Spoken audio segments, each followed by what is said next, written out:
Hey guys, welcome to my new channel Tekco. My name is Salman Francis, and today I'm back with some exciting videos. It's all about Red Hat Linux, and the main focus is on Red Hat Certified Exam, Engineer Exam version 9.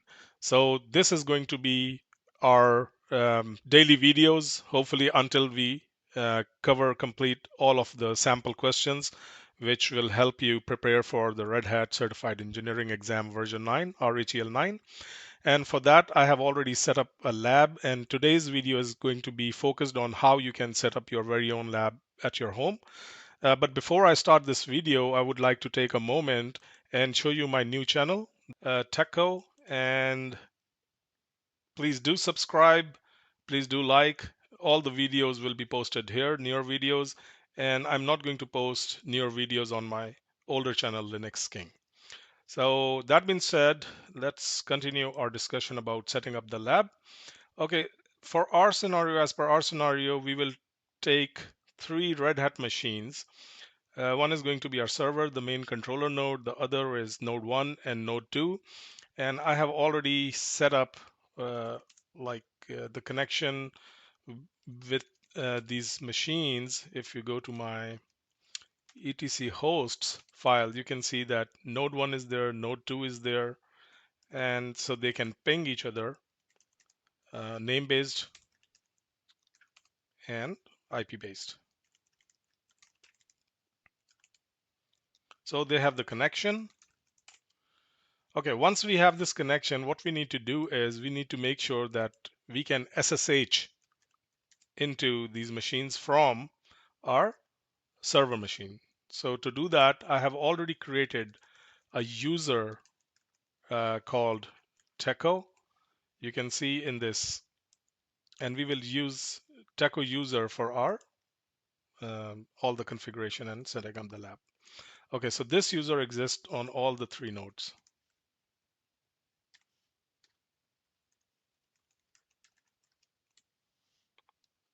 Here we have it, Tekco, and on node.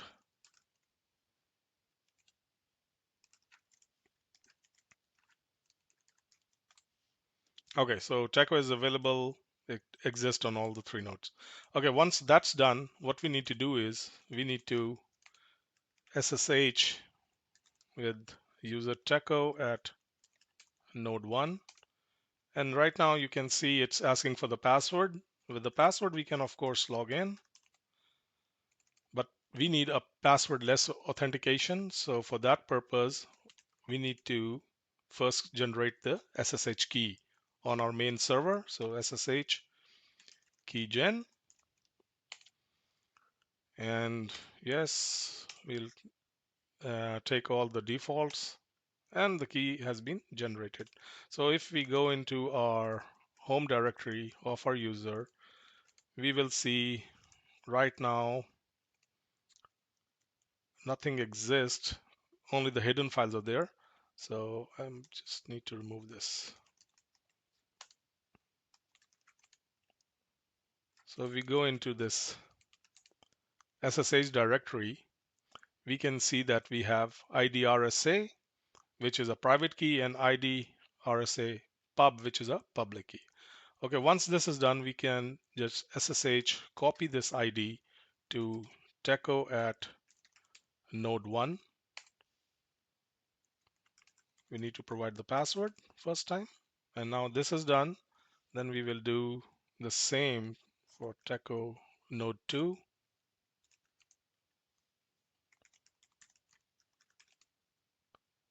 Okay, it's done. Now if we log in, let me clear the screen. Now if we log into Tekco at node 1, we don't need the password. Good. Same we'll see with node 2. Okay, great. So first thing is done. We were able to set the passwordless authentication. Next thing what we need to do is we need a Sudoers file, and we need to add this user Tekco into our Sudoers file. And for that, let's go to our node 1.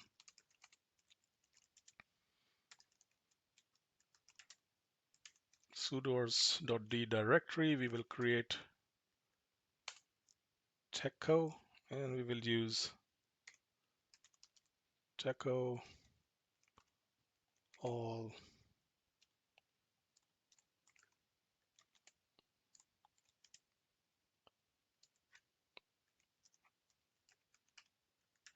no passwd. Okay, and I also have the notes, so just confirm, let me confirm this. Yep, so we have this thing all, and we will copy this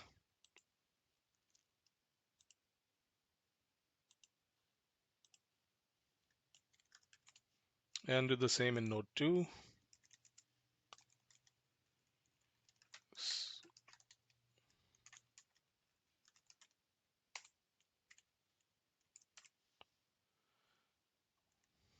Now the sudoers file is set. We can also use the same, we can accomplish the same by using vi sudo command.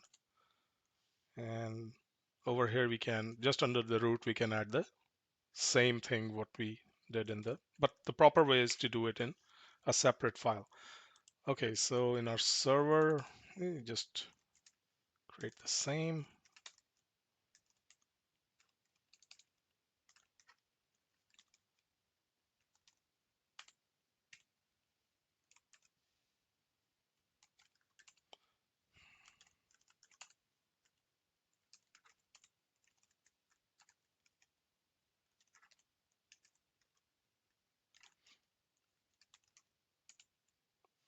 Okay, we have this.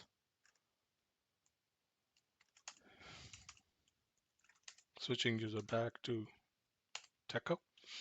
Okay, now once this is set, we need to create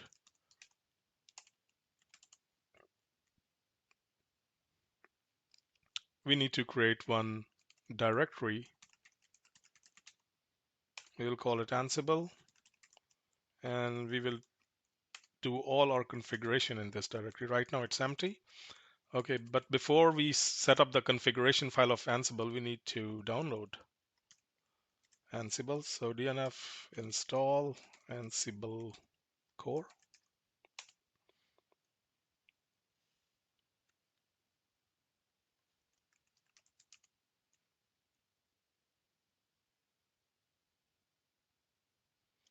Okay, so Ansible is already installed. Okay.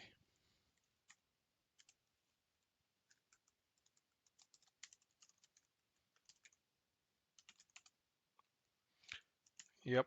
And Ansible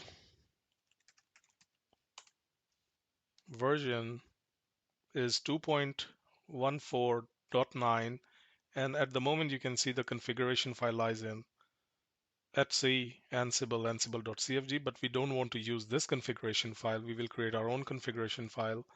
So let's do it. Ansible.cfg, and we need to copy some content. So if you don't know how to write, so first we mention the defaults, and here we need to write the defaults value, and the inventory file is going to be my inventory, let's say, and then the privileges, we need another privileges, privileges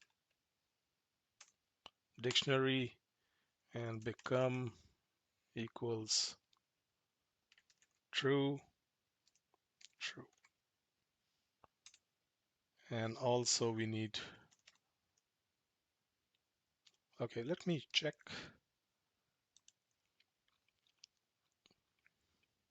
So these are the options of, here are the defaults. So inventory is equals my inventory. Yeah, remote user and host key checking, we need to make it false. So let's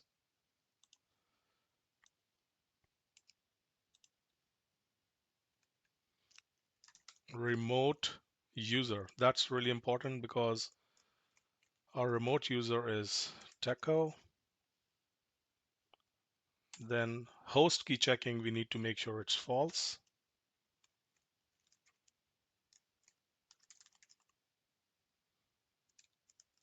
Is set to false. Then the privileges, um, for privilege escalation, we can write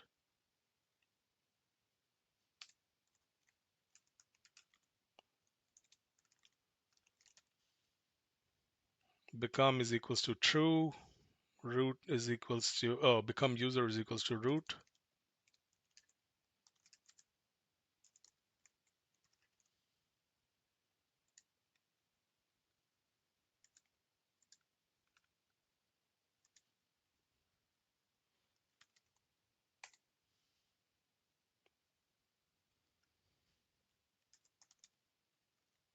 Become method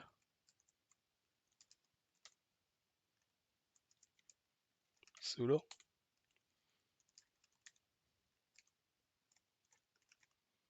Become ask password is false. Okay.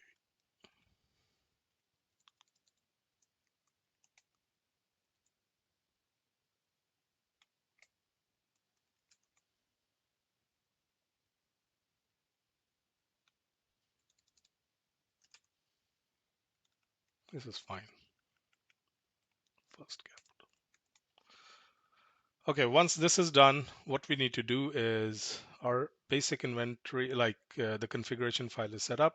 So inventory is equals to my inventory, Tekco, host key underscore checking false, privilege escalation true. And if you don't know how to create this configuration file, you can also use Ansible. You can also use Ansible help to create the configuration file. Okay, once this is done, I'm going to create my inventory file, and I'm going to create a group called nodes, and I want to make node 1 and node 2 member of this group. Then I want to create another group. It's called web servers or web server only. And let's make node 2 group of our web server.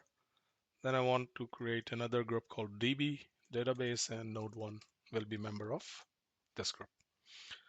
Okay, so our inventory file is set. All right.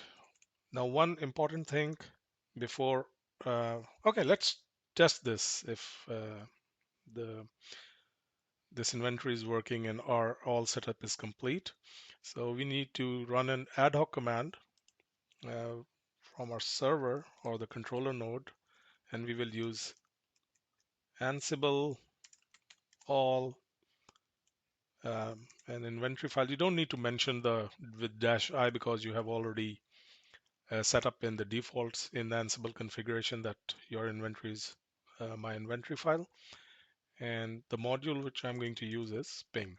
So if all goes well, we will receive a proper response. Perfect. So you can see that node 1 is working and node 2 is working. So everything is good. The connection is there.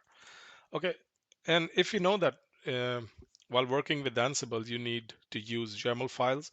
So this is really important thing what I'm going to teach you, that you need to go to the home directory of the user and create a .vim rc file, and it should contain these settings. So syntax should be on, set bg is equals to dark, so background is going to be dark. Auto command, this is the command, and the file type is going to be YAML, so it's going to automatically select and check if the file is YAML. And this is the set local, and then the set local means that as long as the buffer, it has the values in buffer, so it will keep the values there. And AI means auto indentation, ET means expand tabs, uh, TS means tabs spacing, which is 2, and this is I think shift width. Yeah, it's also going to be 2. CUC means the cursor column, and CUL means the cursor line. So this means that it will show you a line and it will automatically indent, and it will make sure that whenever you press the tab, it's going to use 2 spaces. So let's check how it works. This setting will definitely help you in the exam, because it will help you to make sure that the indents of the YAML file and the spacing are correct and are not and it does not mess with your code. So let me show you sal.yaml, let's say.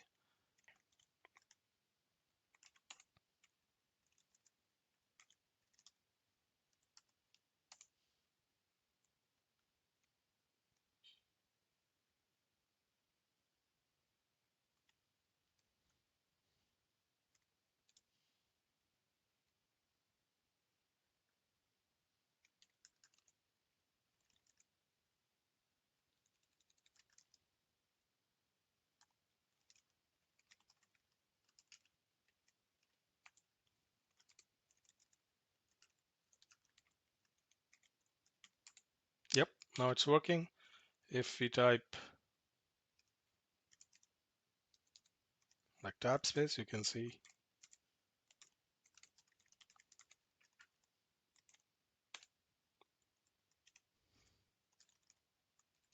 we're just writing an example.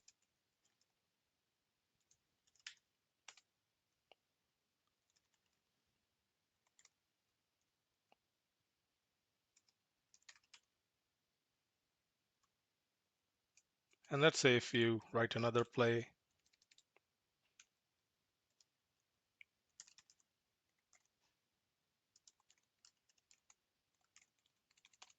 and let's say if you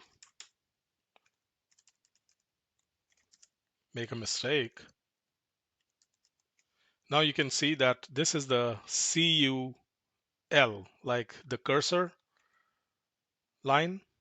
And you can see if there is an issue, you can fix it with the help of this line and indentation. So you can change it back and fix it until the cursors are aligned.